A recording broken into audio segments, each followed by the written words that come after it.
Yo, welcome to The Big Take. I'm your host, John Red, here to bring you the biggest take in professional open bodybuilding. And today I come to you guys to talk about who I think should coach Nick Walker.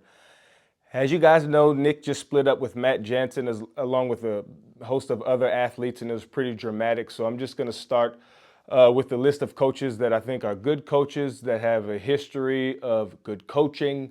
And I'll tell you why I think they're a good fit and why they're not. And when we get to the last coach, I will tell you who I think should actually be that coach. So, coach number one, Matt Jansen.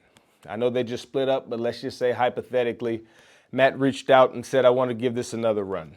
I got my priorities in order. You don't know what you have until it's gone. I think it's too late for that. So we'll scratch Matt Jansen off the list. Matt Jansen is a great coach, did awesome stuff. Great stuff with Nick. Took him from 0 to 100, but that ship has sailed. Next, let's talk about Neil Hill. Now, Neil Hill is currently coaching Rafael Brandao. I think Rafael Brandau's looking good. I think he's doing a good job with Raf. He didn't do great at the Olympia, but he did pretty damn good. Top 10 is always pretty damn good. He looked good at the Arnold Classic Ohio. He kind of went toe-to-toe with Samson. Neil Hill also coached William Bonac in his prime. And some things didn't work out with those two guys, some money issues and whatnot, and they ended up splitting up. But I don't think Neil Hill is good enough to coach Nick. I don't think he's a good enough coach. I think he's a great coach, but he ain't good enough to coach Nick. Now, Chris Adeto, a very polished, experienced pro bodybuilding coach. I think he's great. I just think that what they've done with Andrew Jack, they put size on him, 100%. Him and Psycho Fitness, they put a lot of size on Andrew. They've brought him in pretty good condition, decent. At the Texas Pro, it was pretty damn good, but I just don't see the consistency. I don't see the consistency in his coaching through Andrew Jack that I think Nick Walker would need in order to succeed. So we're going to scratch Chris Aceto off the list. Next, Chad Nichols. Chad is another very polished coach. Did a lot of great things. He even coached William Bonac for a split second, but that didn't last very long.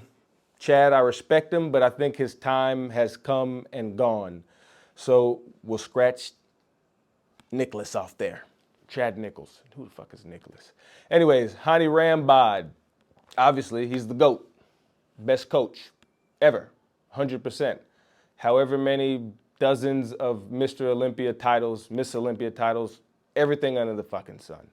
I think that Hyram Bod is a fucking genius, but he's already coaching 2 top 3 guys and 2 Olympians in Open Pro, and I think Nick needs a little bit more attention than he would get. Now, you know Nick Walker split up with Matt Jansen when Matt Jansen decided to coach Brett Wilkin back in the day. And that's because Nick was like, hey, you're coaching my enemies, the people I'm competing against. How's that going to work?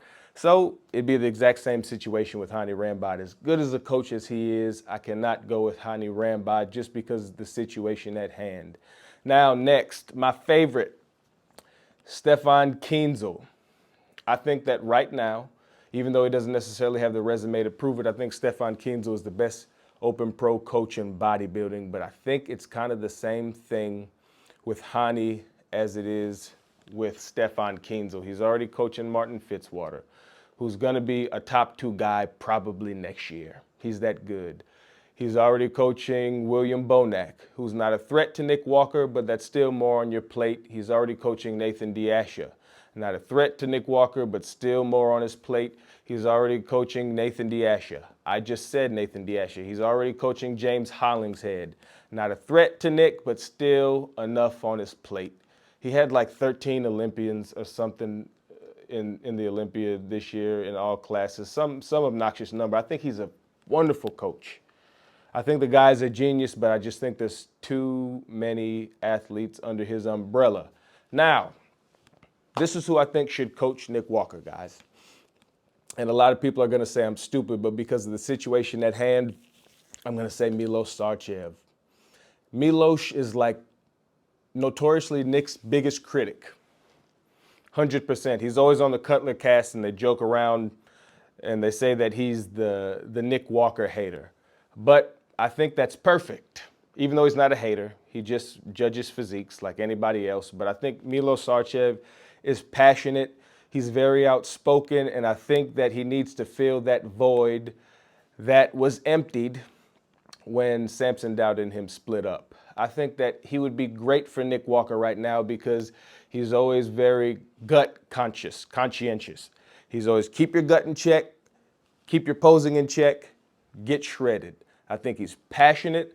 I think that it would be great for the bodybuilding world. It would start a lot of conversations, and I think that he would really put his all into Nick Walker and make him his top priority, even though he has other athletes. But I think that if you give Nick Walker to Milo Sarv at this point in both of their careers, I think they could really make some magic happen. And how crazy would that be, and how satisfying would that be for Milo Sarv to coach Nick Walker, and then Nick goes in and beats Samson? That'd be pretty wild. I think that'd be great. But that's it, guys. I think it's fucking Milos. I think Milos needs to call Nick, or Nick needs to call Milos, and they need to go ahead and get this thing running right now. But anyways, I'm John Red. This is The Big Take. Sorry for the change of scenery. I got kids and their cousins out in the other room, and I don't have the heart to tell them to get the fuck out of the room. Anyways, I'm John Red with The Biggest Take, and I'm gone. Bye.